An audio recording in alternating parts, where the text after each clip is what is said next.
In this video, we're going to be breaking down 3 World Cup 2026 games happening on June 25, 2026, and providing you with picks for all these games. As usual, stick around until the end because you won't want to miss out on anything. Curaçao versus Ivory Coast. There's a lot of texture to this matchup, and it starts with understanding what the Ivory Coast have been building over the last 12 months. A team doesn't just waltz into a World Cup after being gone for 12 years and immediately start competing with the best in the business. But that's exactly what Immerse Faye's side has done.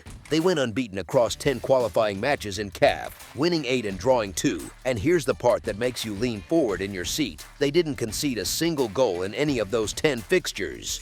0, not 1. 25 goals scored on the other end, 15 different players finding the net, and a perfect defensive record that gave them every right to walk into North America with serious belief. And then they showed up and proved it wasn't a mirage. Their opening game against Ecuador at this very same Lincoln Financial Field in Philadelphia ended 1-0, with Amad Diallo, the Manchester United forward, burying the winner in the 90th minute after Yan Diamand had spent the entire match terrorizing Piero Hincapié down the flank.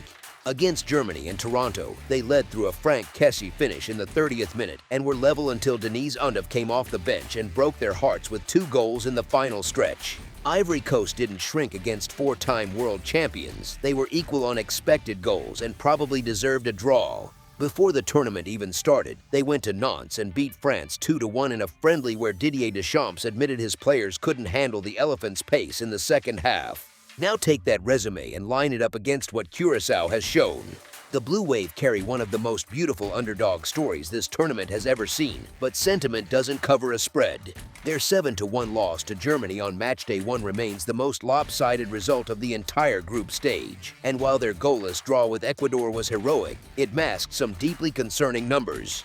Eloy Room made 15 saves in 90 minutes, tying the all-time World Cup record for a single match, and Ecuador generated 3.08 expected goals against them.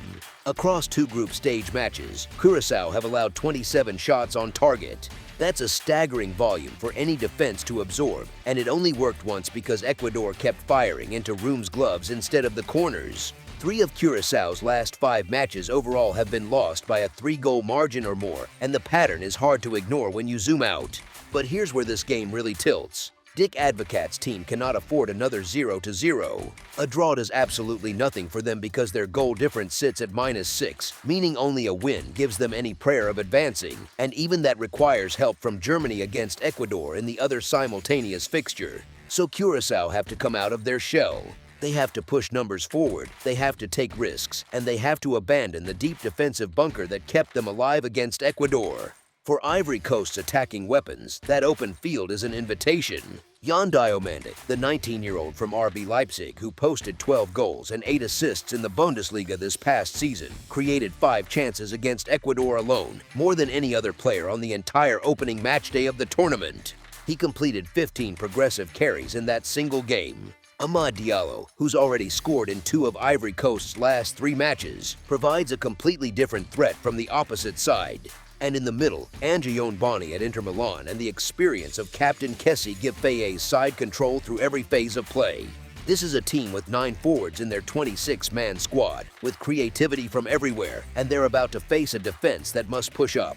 Curaçao's bravery will be their undoing, and the margin should reflect the gap in quality once they stop playing for survival and start playing for a miracle. Ivory Coast -2 handicap is our first pick for this matchup.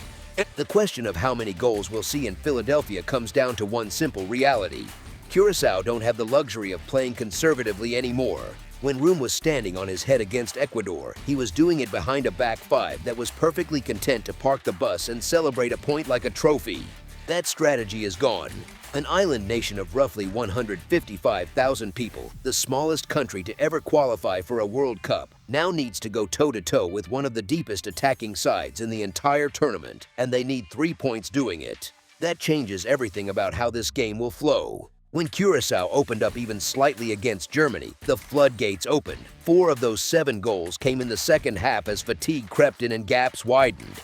11 of the last 15 goals they've conceded across all competitions have come after halftime, and that second-half vulnerability is exactly where Ivory Coast likes to do its damage. 6 of the Elephants' last 7 World Cup goals have been scored in the second half. These two tendencies dovetail perfectly into a match that should see the scoreboard clicking later in the game.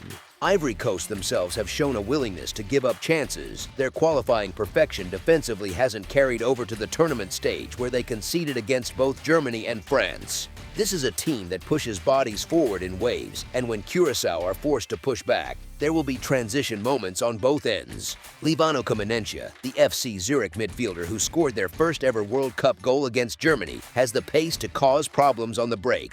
The Bacuna brothers, Junino and Leandro, will try to create something from midfield. Curaçao aren't going to go quietly, and Ivory Coast aren't going to sit on a 1-0 lead when their goal difference matters for potential tiebreakers. Consider the weather too. It's expected to be around 84 degrees at Lincoln Financial Field with humidity that'll wear on legs. Fatigue tends to loosen defensive structures in the final 20 minutes, and both sides have recent history of late-game goals that could push this total over the edge. When one team absolutely must score and the other has the attacking firepower to exploit every gap that creates, the math on total goals bends clearly in one direction. Game total over 3 goals is our second pick for this matchup. Quick commercial break. You know the deal. If you want to get our exclusive best sport picks to take things to the next level, then check out our Patreon in the link down below where we offer our best single picks, parlay picks, and much more. Go check it out. Commercial break over. Now back to the game. Tunisia versus Netherlands. There's something almost poetic about watching a team come completely undone on the biggest stage, and that's exactly what Tunisia has given us through 2 matches at this World Cup. The Eagles of Carthage came into this tournament having put together one of the most dominant qualifying campaigns you'll ever see, earning 28 out of a possible 30 points and not conceding a single goal across 10 qualifying matches. That kind of defensive record is elite. That kind of defensive record is supposed to carry over. It didn't. Since landing in North America, Tunisia has been absolutely battered, shipping 5 goals against Sweden in their opener and then 4 more against Japan, giving them 9 goals conceded in just 2 group stage matches. To put that in perspective, they went 10 full qualifiers without letting a ball hit the back of their net, and now they can't go 15 minutes without watching a celebration from the other side. The chaos doesn't stop on the pitch either.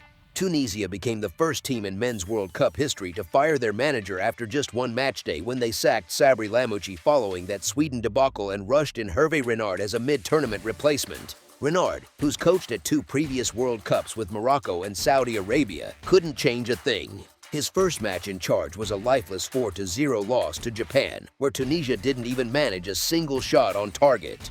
That's not a team finding its footing under new leadership. That's a team that's mentally checked out. Now contrast all of that with what the Netherlands have been doing. Ronald Koeman's squad sits on top of Group F with 4 points, having drawn 2-2 with a talented Japan side in the opener before absolutely dismantling Sweden 5-1 in Houston. The Dutch are unbeaten in their last 14 World Cup matches, a streak stretching all the way back to their loss in the 2010 final against Spain. That's the longest unbeaten run by any nation in the history of the tournament. They've also never lost a World Cup match against an African team, sitting at 4 wins and 1 draw across those meetings. Tunisia's broader World Cup record against European opponents is grim, just 1 win in 13 all-time meetings. And the head-to-head between these 2 specific nations is even worse for Tunisian hopes, because the Netherlands are unbeaten in all 3 previous meetings, including a 4-0 victory the last time the Dutch played Tunisia in the same year they reached a World Cup final, back in 1978. Here's where things get really interesting for anyone watching this match with a critical eye. The Netherlands aren't just playing to coast through, they need this result. They're level on points and goal difference with Japan, separated only by goals scored, 7-6. A convincing win here locks up the top spot in Group F, which matters because it determines their round of 32 path and potentially puts them on the more favorable side of the bracket. Koeman has made it clear this isn't a dead rubber for his team. Meanwhile, Tunisia is mathematically eliminated, playing only for pride, and their interim coach Renard has publicly suggested this will be his last match in charge. That's not exactly a rallying cry. The quality gap between these 2 sides is staggering. Barcelona's Frenkie de Jong controls the Dutch midfield with a composure that Tunisia's central players simply can't match, and alongside him, Ryan Gravenberch of Liverpool adds another layer of Premier League intensity. Captain Virgil van Dijk, who's looked commanding throughout this tournament and already has a World Cup goal to his name against Japan, anchors a back line that will barely be tested here. Tunisia, by contrast, became just the fourth team in World Cup history to lose consecutive matches by 4 or more goals, joining a list that includes Greece from 1994. Another heavy defeat would make them the first nation ever to suffer 3 such losses in a single edition of the tournament. There's just no angle here where Tunisia has shown the ability to compete with a team of this caliber, especially one with something tangible to play for. Netherlands minus 2.5 handicap is our first pick for this matchup. Goals have followed both of these teams around this tournament like a shadow they can't shake. Tunisia's 2 World Cup matches have produced a combined total of 10 goals, 5 in the Sweden opener and 4 against Japan. The Netherlands' 2 matches have produced the exact same number, 4 against Japan and 6 in the Sweden demolition. That's an average of 5 goals per game across all 4 matches involving these 2 sides. You don't need a calculator to figure out where this one's headed. What makes the Dutch attack so dangerous isn't just one weapon, it's the variety. Liverpool's Cody Gakpo scored twice against Sweden and now has 5 World Cup goals across 2 tournaments, which ties him with Robin van Persie for the most group stage goals in Netherlands' World Cup history. His second goal against Sweden was actually the 100th goal scored in the entire 2026 World Cup, a milestone that landed on the foot of someone who keeps showing up when the lights are brightest. Then there's the service from Inter Milan's Denzel Dumfries, who racked up 2 assists against Sweden from right back, becoming the first Dutch player in 60 years with multiple multi-assist performances at a World Cup, having also registered 2 assists against the United States back in 2022. His low, whipped crosses from the right flank were responsible for 3 of the 5 goals against Sweden, and Tunisia's wide defenders have shown zero ability to handle that kind of overlapping pressure. The depth of attacking options complicates things even further for a Tunisian defense that's already been shredded twice. Whether it's Daniel Malin pushing into a central role, Crescencio Somerville of West Ham cutting inside from the wing after already scoring twice in this tournament, or Memphis Depay coming off the bench looking to build momentum before the knockout rounds, Coman has waves of attacking talent to rotate through. Against Japan, the Netherlands scored 2 goals and had 6 shots on target. Against Sweden, they scored 5 and had 7 shots on target. And those were against teams that actually showed up to compete. There's also a dead rubber dynamic that tends to push goal totals higher in World Cup group finales. Tunisia has nothing left to play for, which can go one of 2 ways. Either they shut up shop and try to leave with some dignity, or the lack of stakes breeds a looser, more open game where defensive discipline evaporates entirely. Given that their discipline has already evaporated, conceding 14 goals in their last 3 matches, including that 5-0 friendly loss to Belgium before the tournament even started, the latter scenario feels far more likely. This game is being played at Arrowhead Stadium in Kansas City, an outdoor venue where the forecast calls for a high around 78 degrees with some cloud cover and a chance of afternoon thunderstorms. But the warm, humid conditions shouldn't dampen the goal-scoring environment at all. Honestly, the hardest part of arguing for a high-scoring affair here is finding a reason it wouldn't happen. Even the Netherlands' bad result this tournament, the 2-2 draw with Japan, still produced 4 goals. And that was against a side ranked 37 places above Tunisia in FIFA's world rankings. Tunisia's goalkeeper Ayman Daman has been under siege for 2 straight matches, and while he's made a handful of impressive individual saves, the sheer volume of chances the opposition has generated means the goals keep coming regardless. Game total over 3 goals is our second pick for this matchup. Turkey versus United States. There's one thing about this game that the numbers on paper don't tell you, and it's the vibe shift that happens when a team has nothing left to lose. Turkey walked into this tournament as the fashionable dark horse pick, a squad full of young talent from the biggest clubs in Europe, returning to the World Cup for the first time in 24 years. Then reality kicked in. 2 losses, 0 goals, eliminated before this final group stage match even kicks off. And that's exactly why the bookmakers might be getting this one wrong. See, there's a well-documented phenomenon in international soccer where teams that are already out of the tournament suddenly look like a completely different side in their final match. The pressure evaporates. The fear of making a mistake, the tactical rigidity, the overthinking, all of it dissolves when there's no consequence to the result. Turkey aren't playing for advancement tonight. They're playing for pride, for the Turkish fans who traveled across the Atlantic expecting fireworks and got silence instead, and for the 85 million people back home who stayed up until dawn watching a team they'd waited a generation to see on this stage. That matters more than people realize. And here's where the math gets interesting for anyone looking at the American side of this. The United States came into this tournament on an absolute mission. They smashed Paraguay 4-1 in the opener, then handled Australia 2-0 in Seattle to clinch first place in Group D with a game to spare. Perfect record, 6 points, knockout round already booked. So what does Mauricio Pochettino do now? He's got Tyler Adams, Anthony Robinson, Folarin Balogun, and Chris Richards all sitting on yellow cards. One more booking for any of them means they miss the round of 32. Yellow cards get wiped clean after the group stage, so there's zero reason to risk those players tonight. That's the heart of your defense and your top striker potentially sitting out or getting extremely limited minutes. Multiple reports have indicated Pochettino is expected to rotate heavily, possibly introducing players like Ricardo Pepi, Tim Weah, Alex Zendejas, Sebastian Berhalter, and Austin Trusty into the starting 11. This isn't the A-team. It's a scrimmage lineup with World Cup scenery.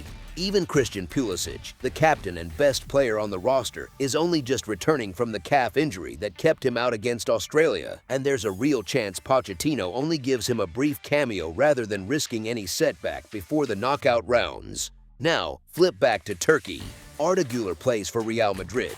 Kenan Yildiz starts for Juventus. Hakan Çalhanoğlu runs the midfield for Inter Milan.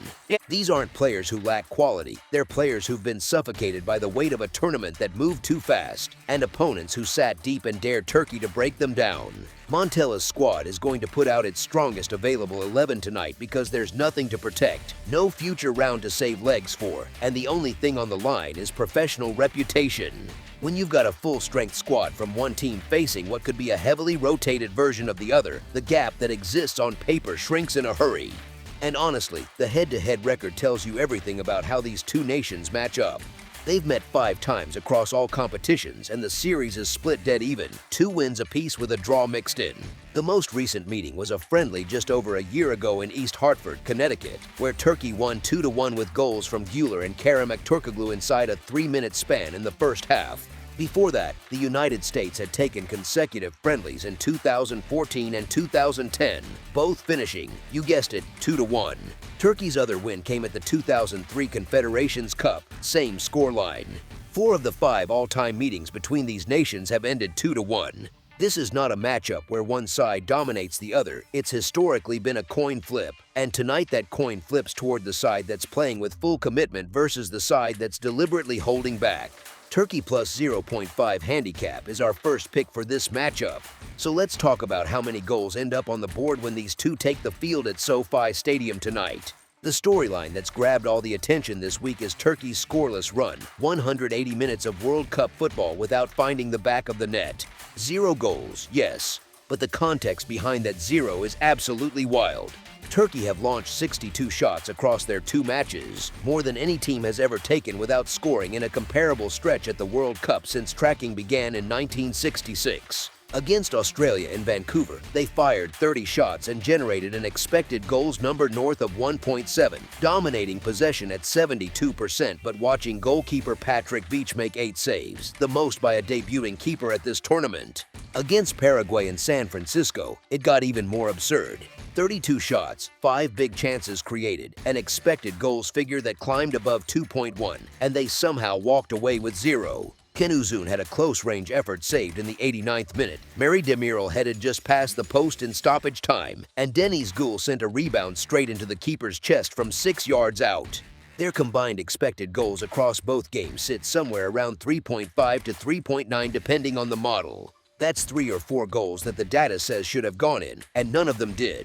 So the question isn't really whether Turkey can create chances. We know the answer to that. The question is whether the finishing drought extends to a historic 3rd straight shutout, or whether the dam finally breaks against a reconfigured American backline. And here's the thing, regression doesn't pick favorites. A team generating that volume of expected goals at this tournament level doesn't stay scoreless forever. The chances will come, especially against a defense that might feature Mark McKenzie, Austin Trusty, and Joe Scally instead of the first-choice unit. That's a group that hasn't played together in competitive minutes during this World Cup. Cohesion matters in a back 4, and a team that's been throwing 30-plus shots per game at experienced, organized defenses is going to find even more daylight against a reshuffled one. On the other side, the American attack doesn't just disappear because the starters rest. Ricardo Pepi came on against Australia and looked sharp, pressing the line and getting involved in build-up play. Tim Weah has been waiting for an extended run, and his combination of pace and power makes him a handful for any fullback. Giovanni Reyna scored a gorgeous Trivela goal in the opener against Paraguay and could easily be the creative hub tonight. This USMNT roster has 26 players deep for a reason, and Pochettino has made it clear he views this match as a chance to give his entire squad meaningful World Cup minutes before the real business begins. That means attacking intent, not parking the bus. And when you pull back and look at the historical pattern between these two teams, goals are just part of the deal. 4 of their 5 all-time meetings have produced exactly 3 goals. The lone exception was a 1-1 draw. That means every single meeting between Turkey and the United States that had a winner has gone over. Tonight you've got a Turkey side that is desperate to finally break through after being tortured by near misses, and an American team that still wants to maintain momentum and give its reserves a taste of competitive action before the knockouts. Neither manager has any incentive to sit back. Turkey will throw everything forward because reputation is the only currency they have left, and the Americans will push forward because that's the identity Pochettino has built, an attack-first mentality fueled by the energy of a home crowd that's been electric all tournament long. The ingredients for an open, free-flowing match at SoFi Stadium are all there. Game total over 2.5 goals is our second pick for this matchup. That's all for now, so if you have any other games you would like reviewed, then leave a comment down below with the game you would like analyzed, subscribe to our channel, leave a like on this video, and we'll get to it as soon as we possibly can. We would also love to hear your opinion on the picks presented to you in this video, whether you agree or disagree with them, so leave a comment down below and do let us know.